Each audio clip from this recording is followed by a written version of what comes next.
to our inaugural session of the new Tourism Sociology Seminar Series. We are really excited to have you all here.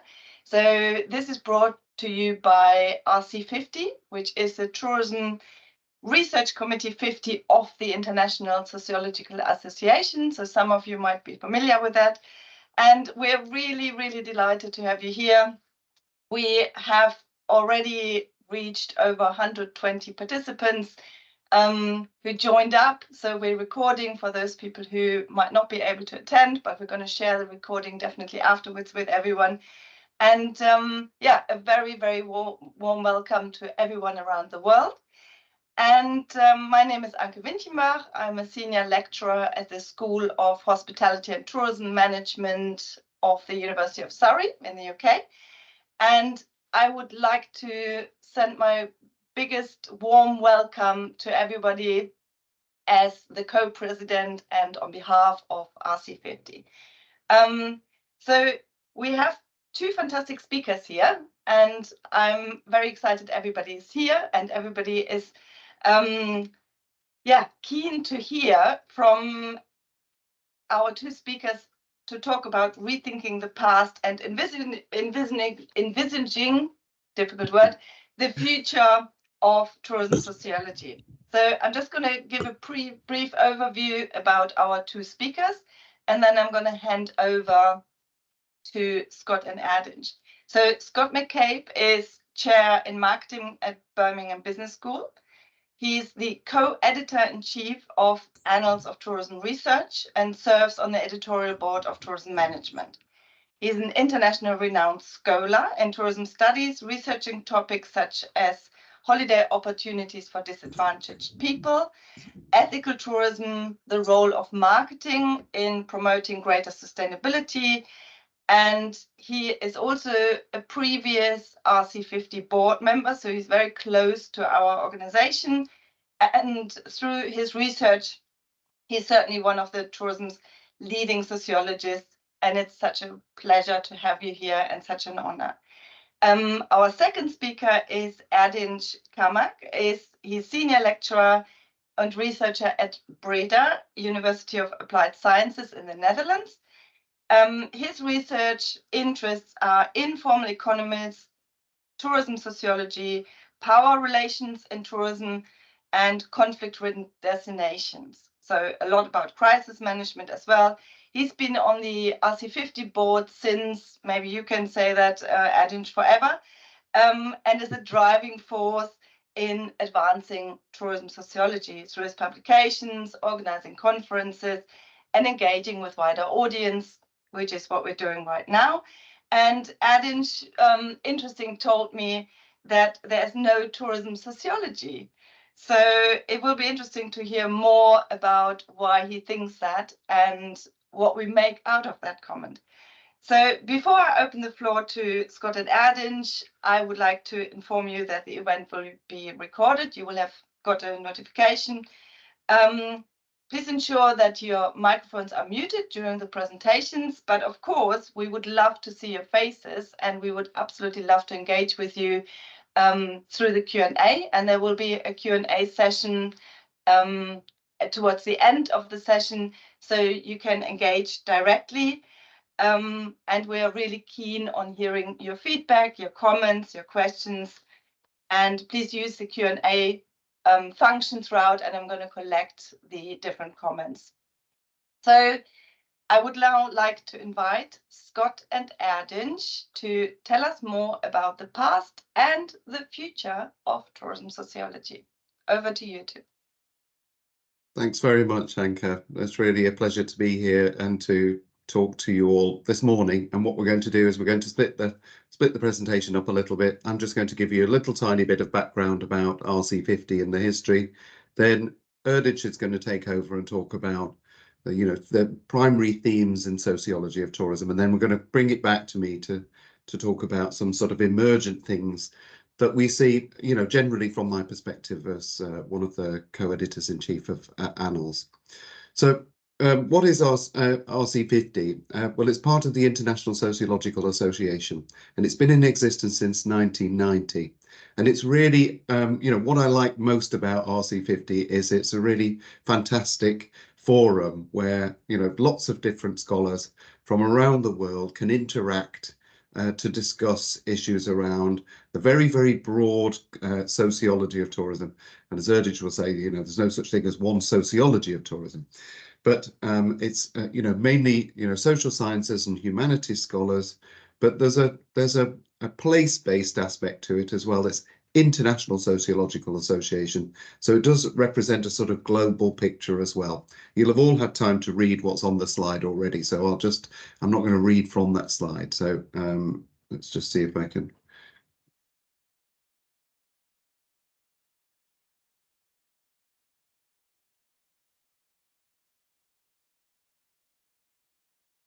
You're muted, Scott. Sorry, I think I've pressed the wrong button then when trying to move the slide. Sorry about that. Thank you, Anke. Yeah, so what is the ISA? It's the International Sociological Association, founded in 1949 under the auspices of UNESCO. It's a community, it's a massive community of sociologists around the world. It's structured into, so every 4 years there's a World Congress of Sociology where all of the sociologists meet. It's a huge conference, but it's split up into 56 research committees, of which international tourism is RC50. So we're just one group within a very broad community where there's all of these different research communities, and there is interaction between them as well. And then there's a smaller number of working groups and thematic groups as well, maybe about 4 working groups and 11 thematic groups. So it's not sort of thematically organized. There's a whole range of different issues covered within the research committees, and it's a sort of ever expanding range as well of committee groups. So in terms of RC50, it was started in 1990 by Marie-Françoise L'Enfant and Graham Dan at the Madrid World Congress. And that was when they officially started to launch it. Obviously, Marie-Françoise and Graham were key foundational sociologists, Marie-Françoise French, Graham based here in the UK. And they built this community basically around these small interim conferences and the World Congresses. So every 4 years there's a World Congress, but then every 2 years there's what's called an in-between conference, which is just an opportunity for the community members within RC50 to meet and interact and discuss, topical issues of the day. And these have been often held in, really great locations as well. So I've been a member really since 2004, when we had this fantastic interim conference in the Aegean in Mytilene. And then there was a World Congress in Durban in 2006. But I think that most people will be familiar with the outcomes of the Brisbane conference in 2002, when Graham Dan published the key book that he produced, The Tourist as a Metaphor for the Social World. And then there was another World Congress in Gothenburg in 2010, Yokohama in Japan in 2014, 2018 Toronto, and 23 in Melbourne. And so in the recent World Congress, we had about 50 participants, Anke, but it's great because it's a very fluid event. It's huge, and it was a brilliant thing happening in Melbourne. It's spread over 6 days. It's a huge event. We had 10 RC50 sessions, and there's a theme to the World Congress. This year it was resurgent authoritarianism. So the theme for the conference tries to reflect what's happening in global issues around sociology. And we then develop our sort of sub-themes around tourism around that whole sort of World Congress theme. So some of the themes from this year's conference was mobilities, paradoxes, silenced voices, decolonization, politics and borders, obviously very, very critical at the moment, digital and social entanglements and geopolitics. And here's a couple of pictures of us all there in Melbourne. And this is us at the Chiang Mai Interim Conference in 2016. And what's great about the interim conferences is that they tend to attract really, really high profile sociologists in a very small group working environment, and lots of ECRs as well, and sort of lower ranked people, emerging scholars. And it's a great place to interact, and often in very, very good locations. So I think I'm going to hand over to Erdinç now. Is that right, Erdinç? Yeah, very good. Thank you, Scott. Okay, thank you for being with me today. I mean, in this short time, I want to give you only a little flavor of the sociology of tourism, since the field produced much more work than I mentioned in this presentation. Particularly, I have to acknowledge that I'm biased by taking a Western scholarship in this discussion, and I couldn't add to the Asian ones. Okay, let's start with a brief history of how things start to roll in sociology of tourism. Modern origins of sociology, as you all know, that emerged from Enlightenment thought, and until the 70s, sociologists showed more interest in some core areas like religion, labor, economy, education, law, and then they overlooked the tourism and the leisure studies. So the first sociological investigations in tourism have been interested in the relationship between tourism and modernity. So international tourism became a modern mass phenomenon after the Second World War, and the first discussions actually started in the 50s, and like the other social fields, the origins back to Germany. And the first studies were published in German by von Wiese and then Krebel, Fremdenverkehr als zwischenmenschliche Beziehung, so tourism as an international, interpersonal relationship. So in the English-speaking world, that was the first Boostens article in 1962. He highlighted cynically, actually, that the phenomenon of the environmental bubble and how that the modern tourist is enclosed in a comfort bubble through organized travel and then loses the faintest interaction with the local people. A decade later, McCabe, so he opposed this thought, and he argued that the modern tourists are actually in a quest for authenticity, and they prevent the tourists from experiencing the real thing. So that is, the thing is I mean, that the quest is that they're frustrated by the locals, and then they state somehow the authenticity, and the tourists, they actually are missing the real thing. So, and this discussion of the authenticity, I think that it took more than a quarter decade in the discussion of the sociology of tourism. But in a way that I mean that if you look at these early studies, they often see that the tourists as either superficial nitwits or contemporary pilgrims, and from a much broader aspect, and where the people are looking at spiritual centers in their behaviors. So this study is mainly influenced by Durkheim's thoughts, and they idealized tourist role from a general view, and argued several impact on the tourism on the whole societies. Eric Cohen, actually, he was the first who critically, let's say, respond on this overgeneralized wave, and he problematized the place of the tourist in contemporary life. And Eric was saying that, hey, people are interested in things, sites, and cultures, and different from their daily environment. And so he brought actually the discussion from the idealization to the tourist behaviors in everyday life.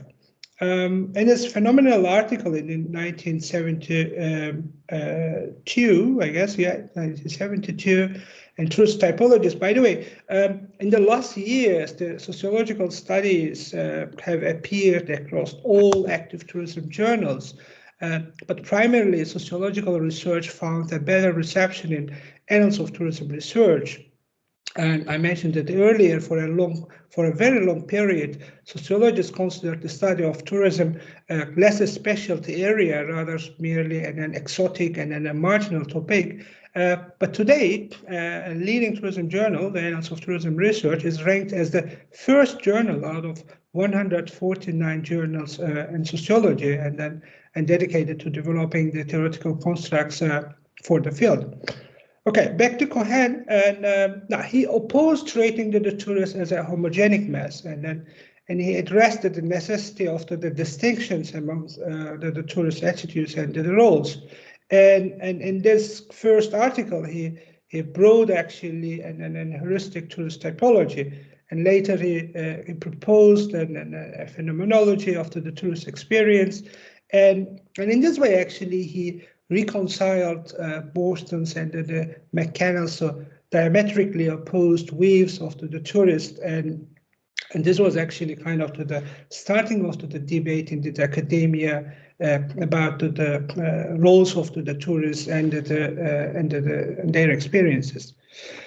So when we moved to the 1980s, tourists began traveling to the southern destinations and passing to the borders, and in the 1990s, with the decade of the globalization, and tourism became an international industry. So it was no longer dominated by the Western tourist, and an increasing number of the non-Western tourists made also the concept of the authenticity less relevant.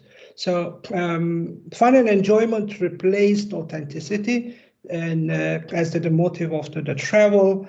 And importantly, that John Urey made a crucial theoretical opening in sociology of tourism by prioritizing the visual sense of gaze, which he borrowed from Foucault, though he was less concerned with other Foucaultian issues of power and authority. And later he also depicted the necessity of the replacing the examination of the study of sociology of tourism bounded by clusters or region or to the networks and the flows and the borders word, and that was highly influential. So it was we can call it also the mobility's turn from that period, and it studies of the everyday mobilities, immobilities, and then those brought new forms of sociological engagement and inquiry into the field. Yes. Do you just let me know when you want me to move the slides? Okay, I already did a lot so in the first slide, you think. Okay, maybe we can move to the second slide. Yes. Yeah. Yeah, thank you. And now, although the most of the research in sociology done and from a quantitative perspective, the qualitative perspective, to tourism actually this qualitative perspective came quite late, and those are the two, let's say, photos from the let's say very influential books in sociology of tourism. The first one is from Dean McCabe and the Tourist: A New Theory of the Leisure Class. And from John Urey, the tourist case. Yes, next slide, please. Now, there are 5 principal issues when we are discussing about sociology of tourism. The first one is the research on tourists.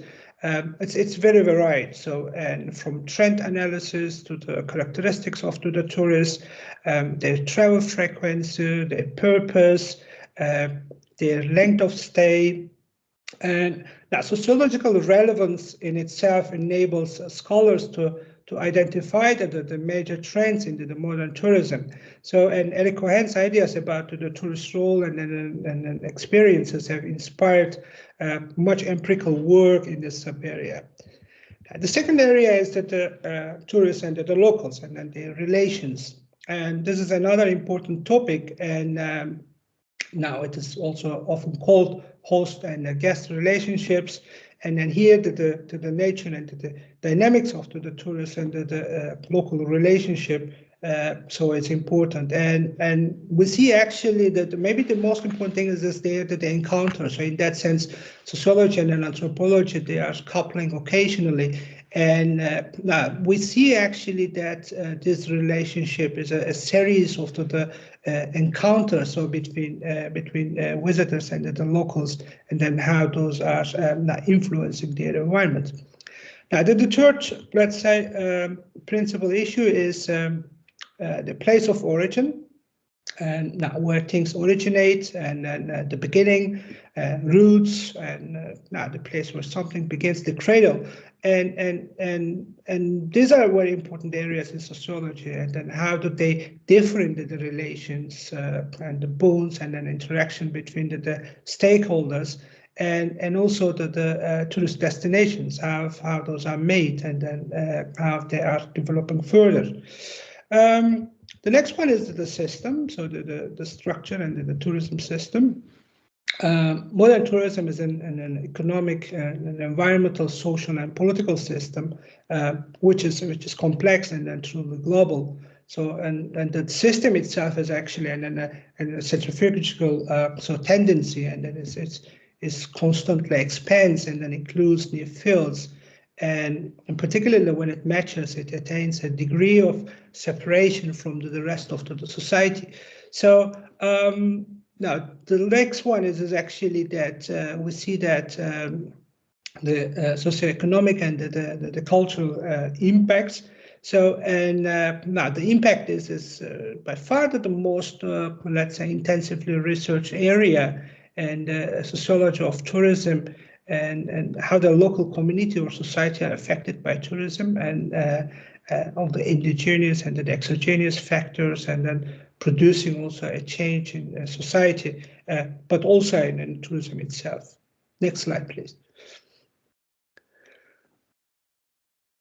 Tourism is a complex social phenomenon. So if we look at, now this is also maybe responding back to Anke, there is no one of sociology, because that tourism is a process. So, and we see that actually it touches all levels of the society. So in that sense, if you look at this graph, so it is from the let's say right hand, the macro level of sociology is examining more or interested in the large scale processes, the culture, bureaucracy, social stability, and the change. And then on the left hand, so that the micro level is much more interested in the small scale interactions between individuals, patterns of behavior, and the beliefs.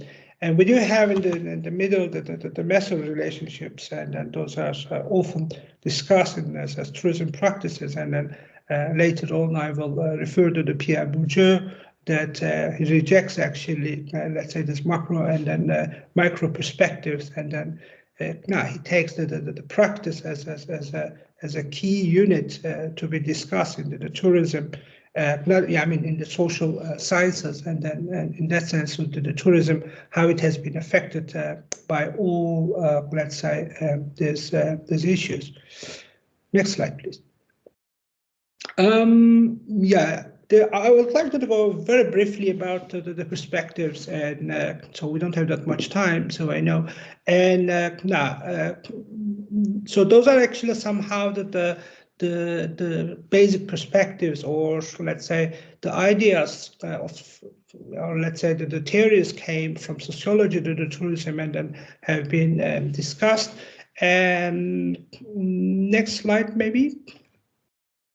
Now, the first one is actually the evolutionary sociology perspective. This takes much more than a macro level perspective, and that looks at a large scale social processes, like I told earlier, that the culture and bureaucracy or social stability, and in this way actually that those are the early studies somehow that, and they emphasize that the institutional domains from an evolutionary approach. And tourism has been traded from above and at a macro level, and traditional grand theory approach and institutions, rather than how individuals are affected. And now we can actually call Hiller's industrial tourism, and Lamphon's trajectory of the word tourism, and then in the 2008, there gets brought also the topic event tourism among, let's say, these perspectives. Next slide, please.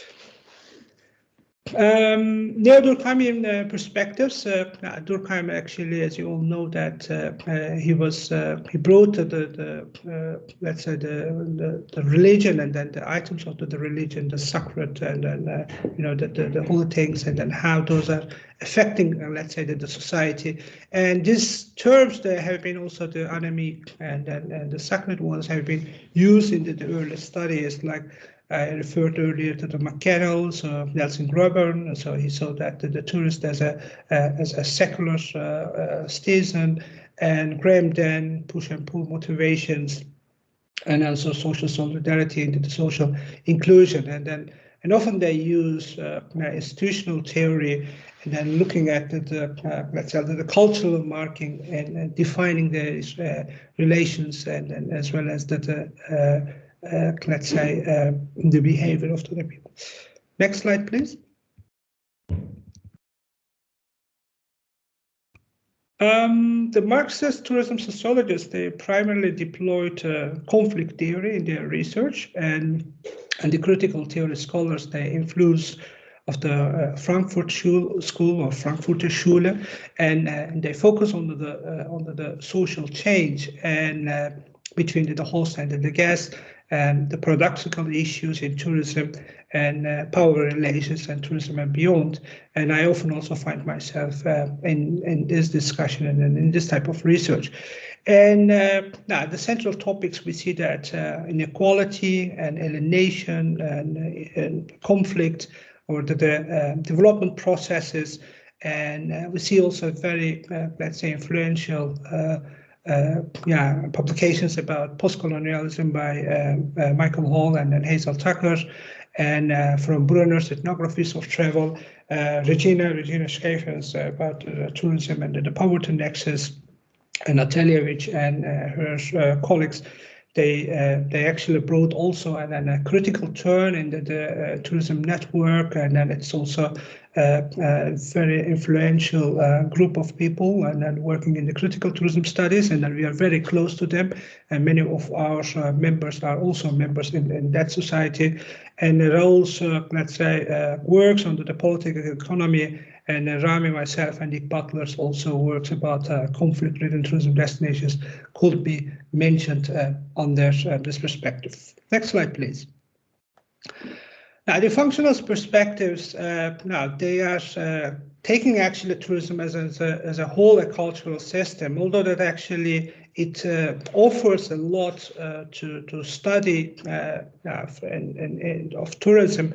We see actually not many studies in this area, and they emphasize actually the social stability issues, and they comprise some marketing-related concepts. And we do see here is actually that more marketing-related concepts, like taking a consumer behavior perspective and then a psychological perspective, and we still miss, let's say, discussion in this perspective.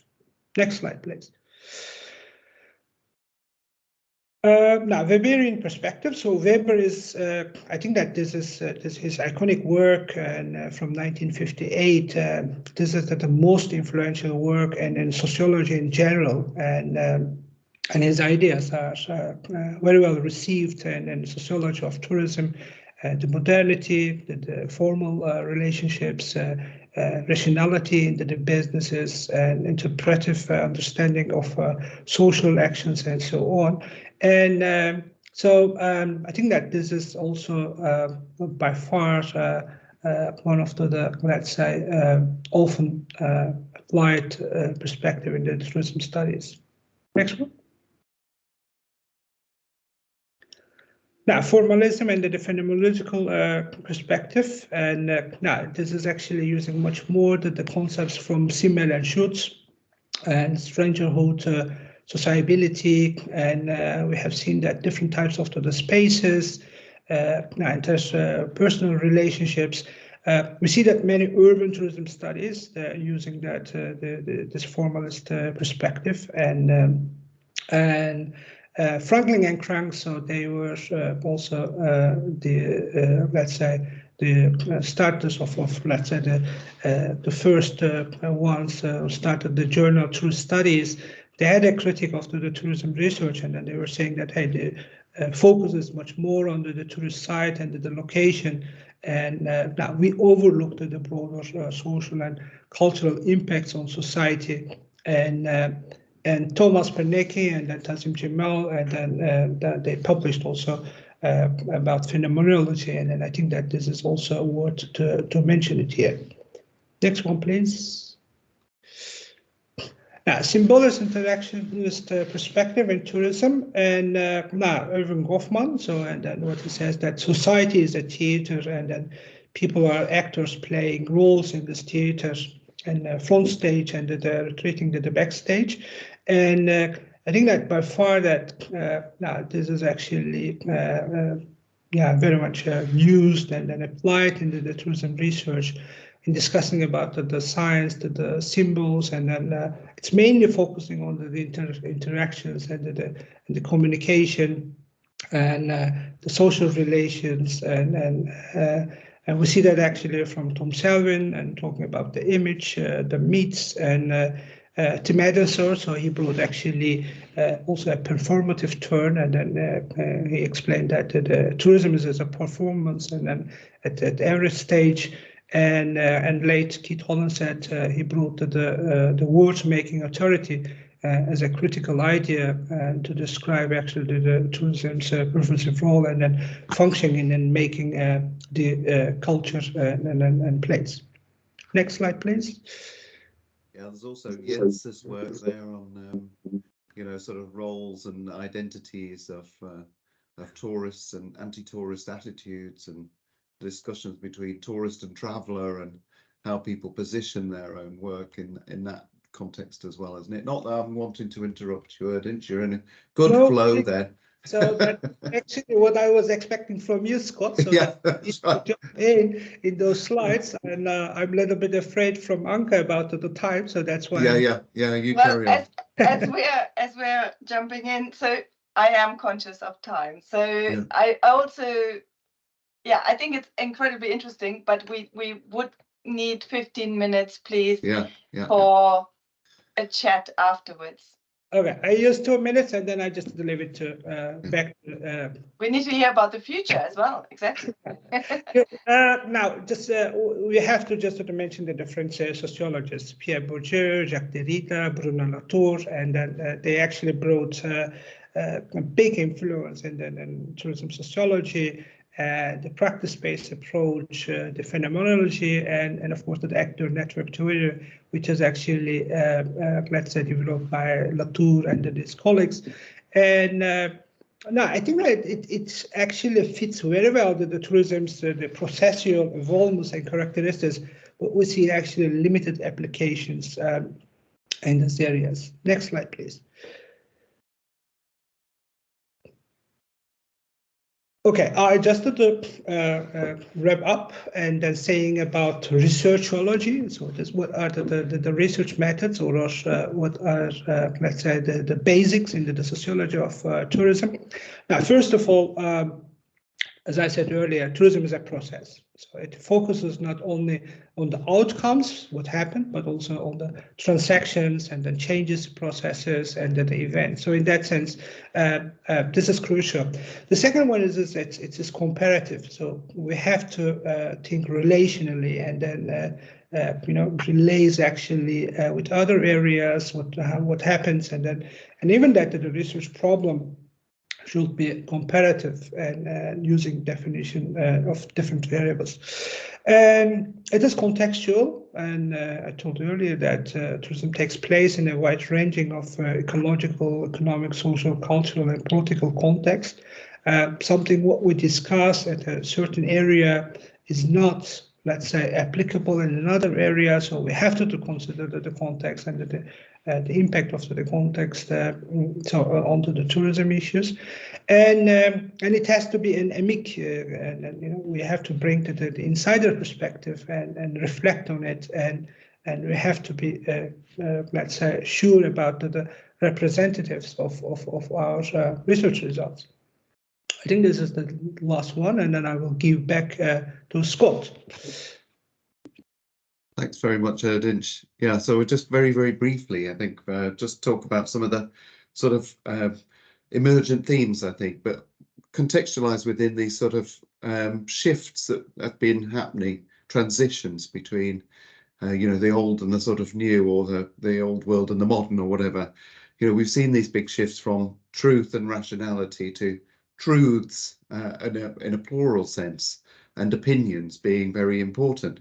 And I think that that's, you know, that comes through a lot of work where we look at how, you know, social media and so on has driven people's understanding of what is real, and conspiracy theories and so on.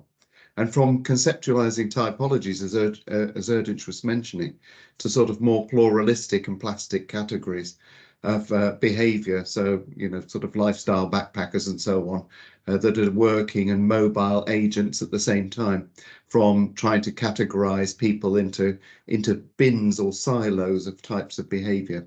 And from social order to socialized local networks of order, you know, the sort of like the early sociologists looking for, you know, social order in people's behavior and activities, to much more sort of nuanced and multiplicity of different types of orders. And then from rational appeals to emotions, and a lot of work within sociology on affect and affective embodiment and so on. And from globalization to populism, you know, poor old Erdinç was lamenting the Dutch elections outcomes last night. So, you know, we're seeing this sort of resurgent populism and that having an impact.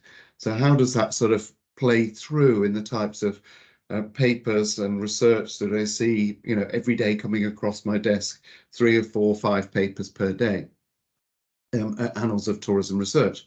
We see that the field has become sort of more diverse and richer than ever.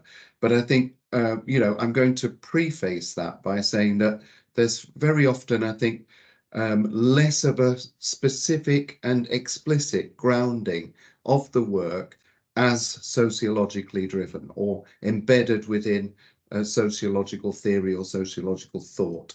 So that's something that I think that we need to consider within this group. So very quickly, some of these themes, you know, globalization and deglobalization, mobilities, immobilities, new entanglements, cultures, and new perspectives. So, you know, in terms of globalization, maybe we're seeing a shift or a retrenchment, a movement away from globalization.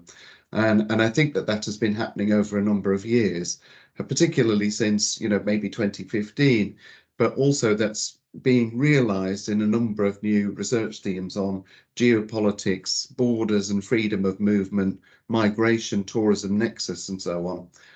Power and injustice in a sort of place-based context that Erdinç was talking about. And we see that sort of played out very crudely within these debates about over-tourism. Then there's the sort of regional inequalities and effects and resources use and access to resources, and a much more nuanced picture about, you know, particularly around climate change, around resources and how carbon maybe is being traded and so on in different ways, or where's the source of the carbon impact and so on. And then there's the sociology of work, you know, really interesting work happens, you know, tourism work, tourism labor or hospitality labor is often seen as exploitative, casualization, unequal, and, you know, using migrant labor and so on. So there's a lot of work emerging around decent work, ripping off, deviance, labor exploitation, and so on. And the impact of AI on employment and how that's going to affect people, I think, is an emerging topic going forward. And then there's a sort of there's a lot of work going on around informal sharing, circular economies, some of that linked to sustainability, which I'll come on to talk to later. And then the sort of immobilities, mobilities type of paradigm shift that happened, you know, in the early 2000s. We're seeing that being developed basically into more about lifestyleization, hybrid work, life, travel, balance choices, and so on. inequality of access. I have to give a big cheer for social tourism, of course, and you know, because it's a matter that's close to my heart. And then the sort of voluntary downshifters, people sort of boycotting and trading out of tourism and doing tourism in a different type of way, much more localized. We saw that sort of through the pandemic, where people were able to become tourists in their own backyard, basically, or tourists at home. And sustainability is a lifestyle choice, or you know, consumer boycotts like flight shaming is an important example of that. New entanglements, what do we mean about that? Was, you know, entanglements was, you know, part of the theme around the ISA World Congress this year. Sort of new entanglements, what do we mean? Well, relationships between people and society is a very sort of, you know, foundational sociological subject. You know, we might include things like climate change issues in that, you know, how people's, you know, Extinction Rebellion and movements like that are shifting attitudes around tourism and travel use, and how that might develop in the future, where tourism as a practice becomes something that's vilified by people who are, you know, sort of so desperately concerned about the climate emergency. And then there's a whole issue around migration and cultural change, sort of huge problems around migration at the moment. We've just had the figures of the largest number of net migration figures in the UK, and it's becoming a very, very pressing issue in the UK, but also in the EU as well and beyond, and how migration or integration of previous migrants has sort of led to cultural change and development in place. Some of that is positive, obviously, and develops, you know, new types of tourism and new types of destination attractions, but also it can have sort of negative impacts and effects as well. And then there's the COVID pandemic, xenophobia. We've seen a number of papers on xenophobia, and of course terrorism and so on. I'm very, very quickly rushing through because I want to finish in 2 minutes time. Okay, so cultures of tourism. We have sort of visual consumption of tourism, social media effects, digital detox, a number of papers that are coming in around, you know, how do we sort of manage the digital, you know, the focus on digital all the time. But also I think that creeps into work as well. We can't really escape work. So we need leisure, and we need to be able to get away from work in our private lives as well. And then there's sort of gender and sexuality, LGBTQI plus rights and so on, and experiences. We've seen more papers being submitted on these types of topics as well. You know, trans rights emerging as well. Transformative experiences, loads of papers on transformation, you know, through tourism, and how we can use tourism as a method for transformation. A huge number of papers on that. Emotions and sensory experiences and so on.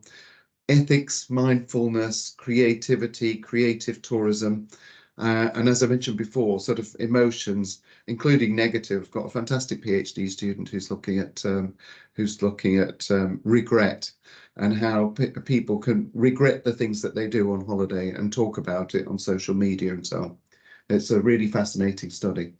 And embodiment.